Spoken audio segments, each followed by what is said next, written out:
commissions work together on land use and zoning matters within the rural areas surrounding the city. This area is displayed on the screen. After information and testimony is presented on the agenda item, members will discuss the matter, and then each planning commission will vote independently to arrive at a decision. Any final action taken on a conditional use permit request will take effect 5 working days following this meeting unless a written appeal of tonight's decision is filed in the county planning office by Monday, October 3rd at 5 p.m. In the event of an appeal, the decision will be deferred to the county commission and city council for their joint meeting on Tuesday, October 25th, 2016 at 5 o'clock p.m. When the joint agenda is completed, the planning commission will adjourn and the meeting will continue as the county planning commission considers items beyond the joint zoning jurisdiction. At this time, the planning commission will consider the consent agenda. The minutes of the August 22nd meeting are included on the consent agenda. Are there any objections from the planning commission members on any items listed on the consent agenda?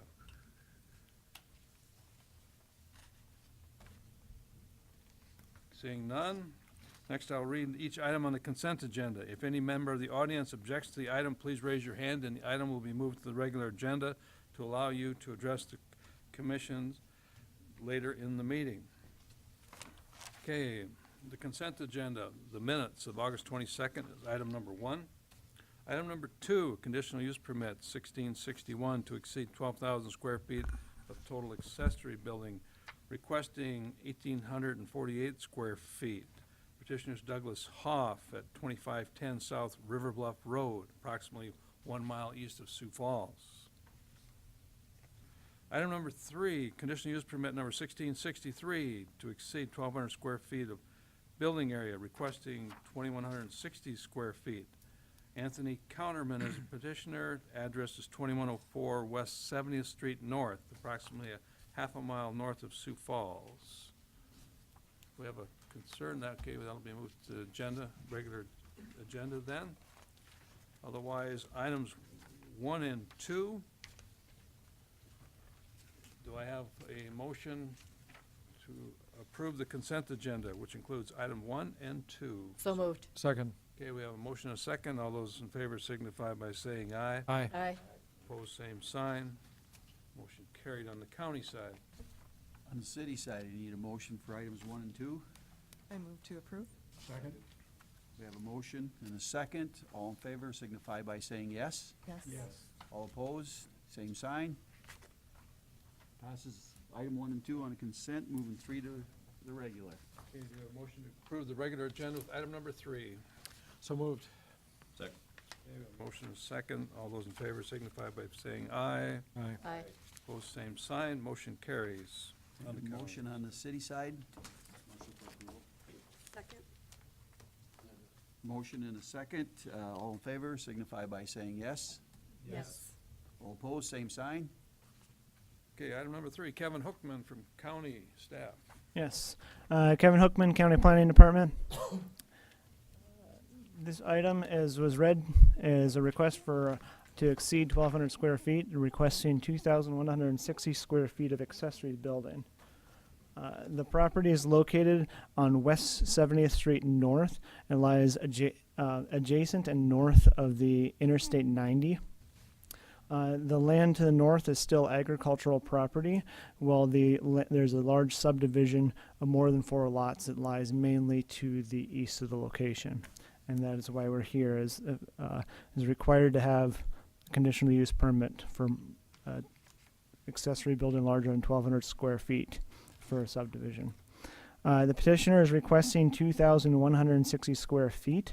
That is a 45 by 48-foot accessory building for personal storage and use.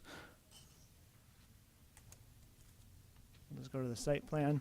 There is a proposed driveway extended to the south from the accessory building that's just south of the pool there. The surrounding residential properties include several large accessory buildings. These accessory buildings, it's kind of hard to see in this map in this scale, but the largest accessory building for residential use in the area is 1,590 square feet. It is the structure is indicated, let's see,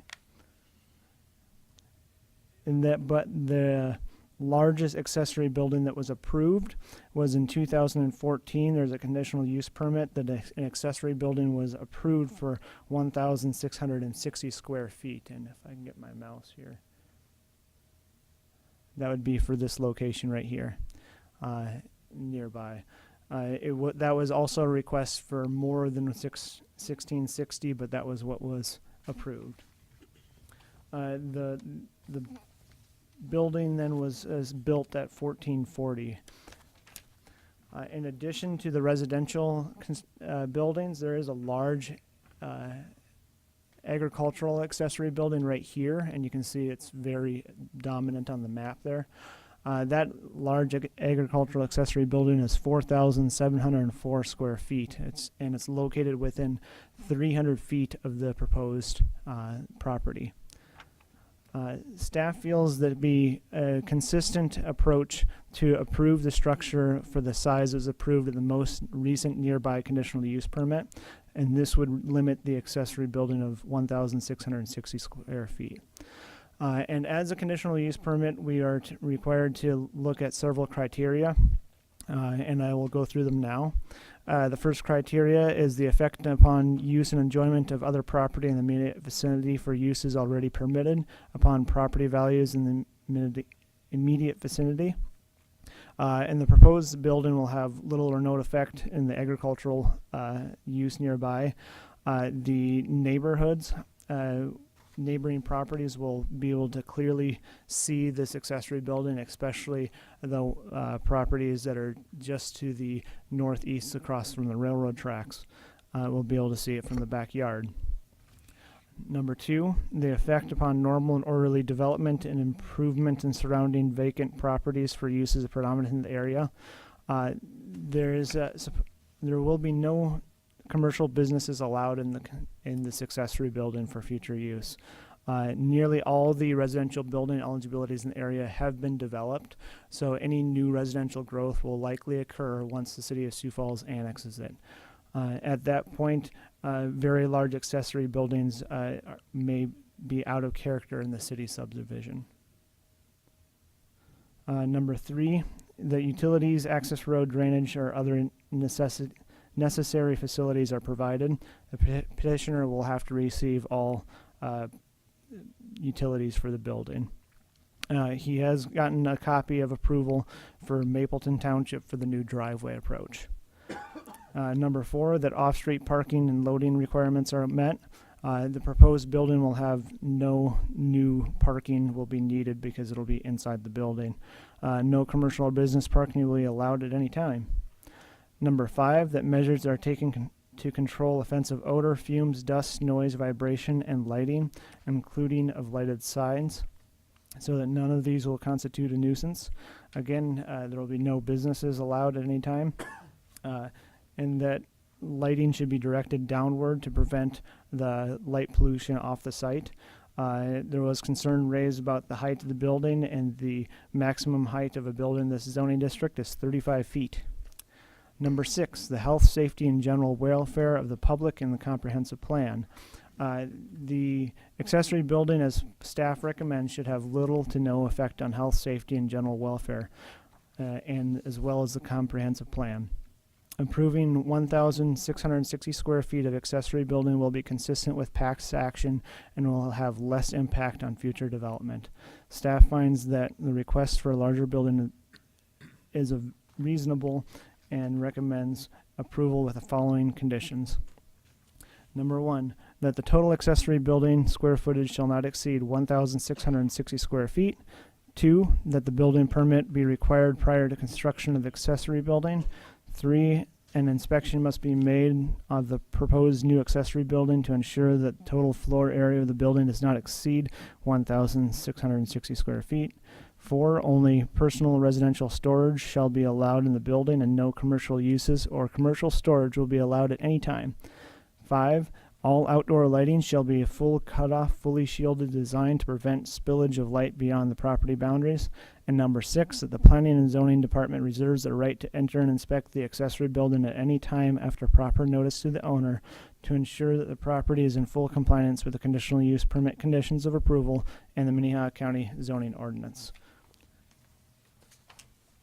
And I can just go through the pictures real fast. This would be the general location of the building just beyond between the road and the swimming pool in the background.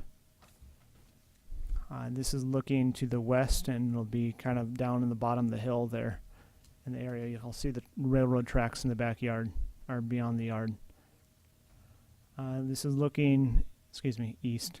This is looking east on the property toward the railroad tracks down the road, and this is west. You can see that the interstate there takes up a lot of visual sight. That's the large agricultural accessory building that's right nearby the property. And then this is a large residential building that is across from the railroad tracks from the petitioner.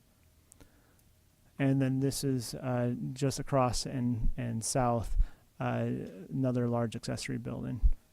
So are there any questions? Evan, I have one in your report. One of the pages says addendum to the conditional use permit application of Anthony Counterman, in which I believe he must have wrote this. I wish to construct a 45 by 48 storage building and shop. The building will be used to store construction material and equipment. The shop portion will be used to maintain my equipment. Therefore, it sounds like he's running a business out of this place. And has he applied for a large home occupation conditional use permit as well? Well, you'll have to ask him what he intends on having the material and equipment there for, because I guess the portion that I noticed on it is that the building no public access to the building, nor will business be conducted there. So he is not allowed, even as a building, he's not allowed to have a contractor's lot, which would be seeming what you're implying with that.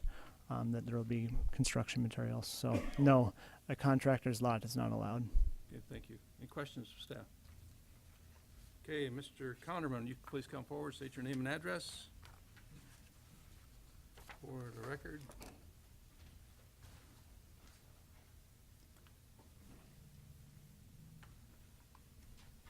How's it going? Basically, what I'm planning on doing is building a building. Kevin, would you please state your name and address? We need to get that on the record. Sorry. My name's Anthony Counterman. My address is 2104 West 70th Street North.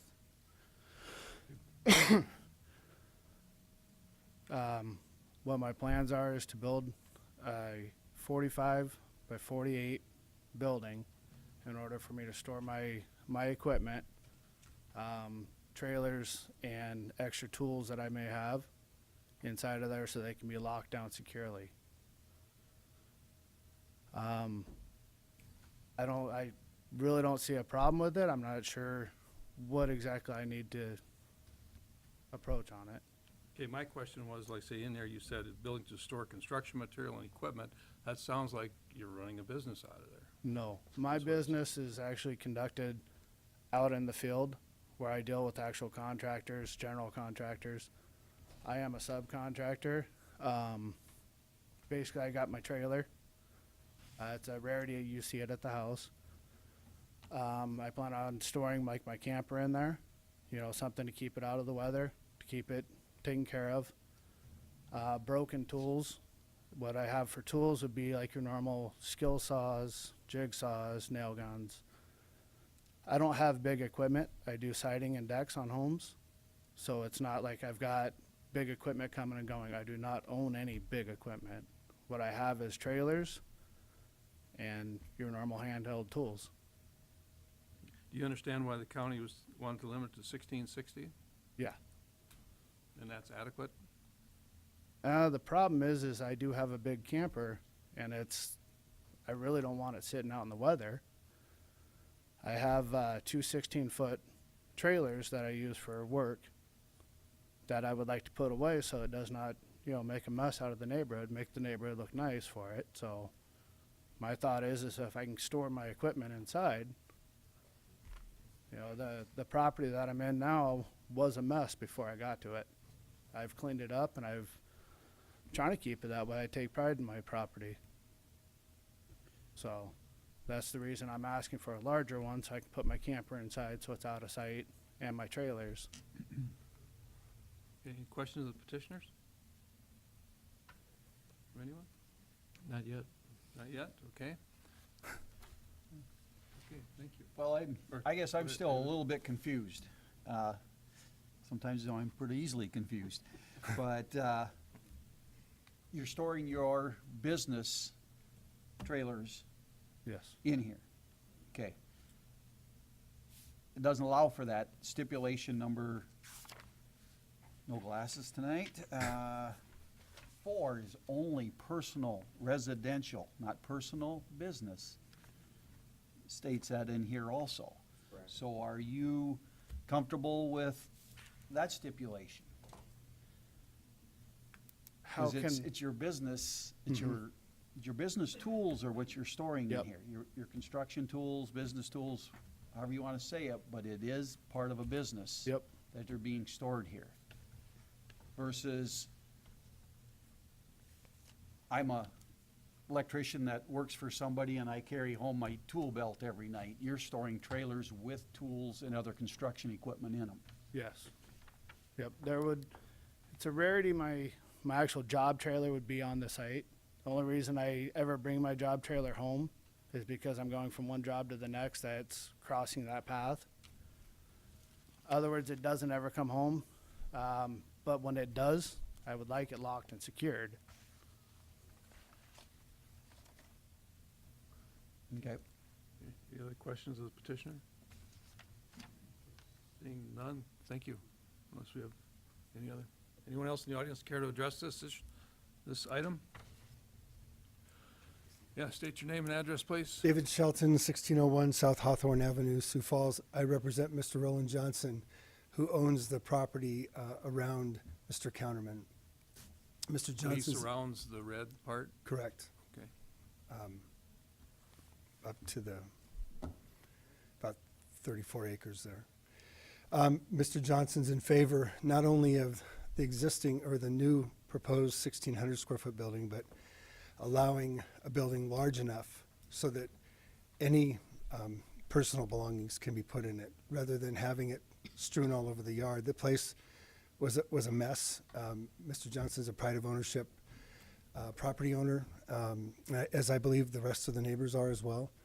And that I think the community would be best served if Mr. Counterman could actually have a building that would allow him to, within compliant, but be able to store all of his equipment in there, so that's what we have to Thank you. Any questions? offer up. Mr. Chairman, so the idea, though, of having a construction equipment and stuff parked there, that's okay? Construction equipment. Yeah, his construction business equipment being on that property. What we've that's seen okay. there is are pickups and things like that. That's what we've seen. And so we believe that if there were adequate storage there, as Mr. Johnson has a tractor and a farm truck and things, rather than parking those outside of his building, 4,700 square feet, he parks them in and keeps the property neat.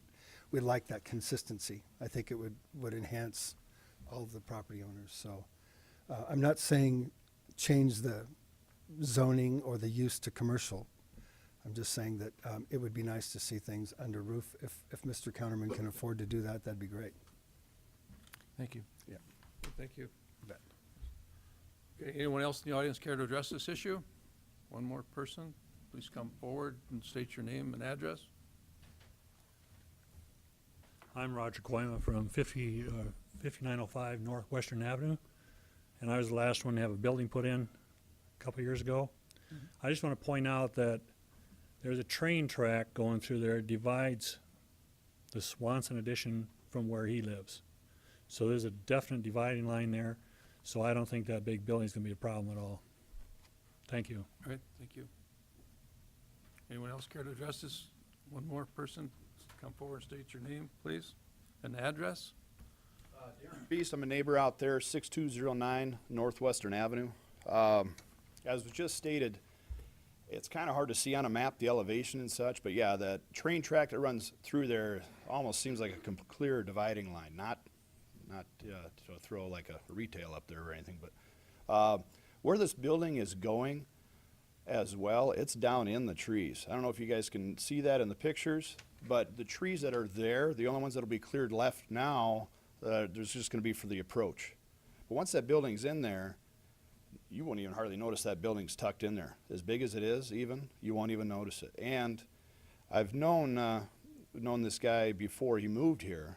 As far as equipment at his house from a business, it's not there. All you'll see is the trailer every once in a while, and I can vouch for that. It's not you're gonna have stuff strewn all over, but if you guys would have seen the pictures of this residence before they moved in versus now, I think that would kind of give you an idea of why he wants to do this. He wants to keep everything buttoned up and really looking appropriate like the rest of the neighborhood. All right, thank you.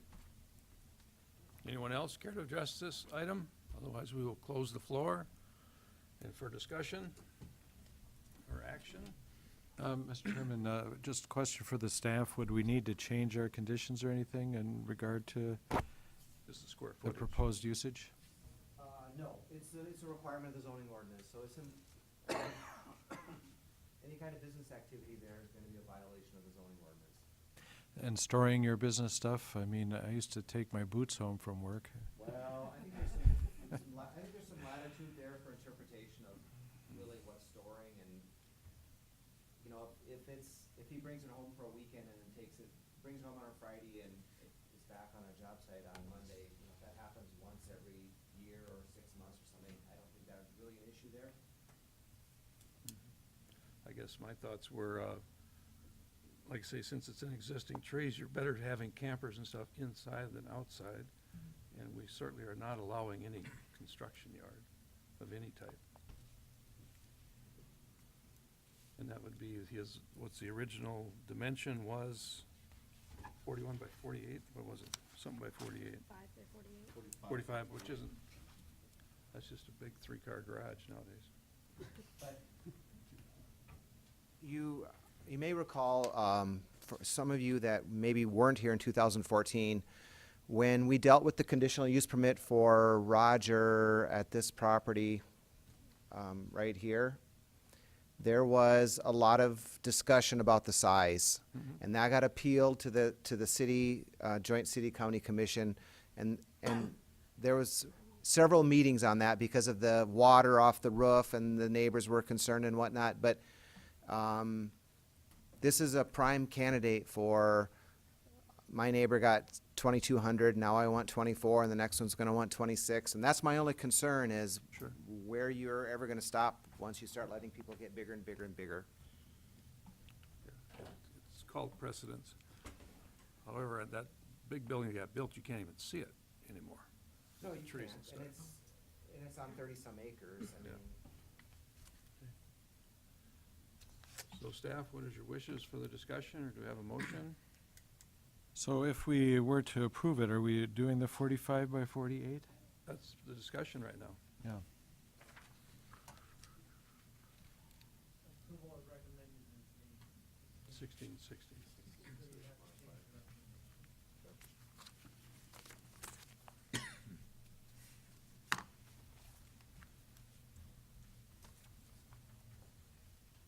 It was a tough one. I mean, just basically because you're setting a precedence of, you know, bigger buildings that can be built, but we've got 4 neighbors that really don't have a problem with it, you know. That's the tough one. I kind of feel like that railroad is a kind of divide as well.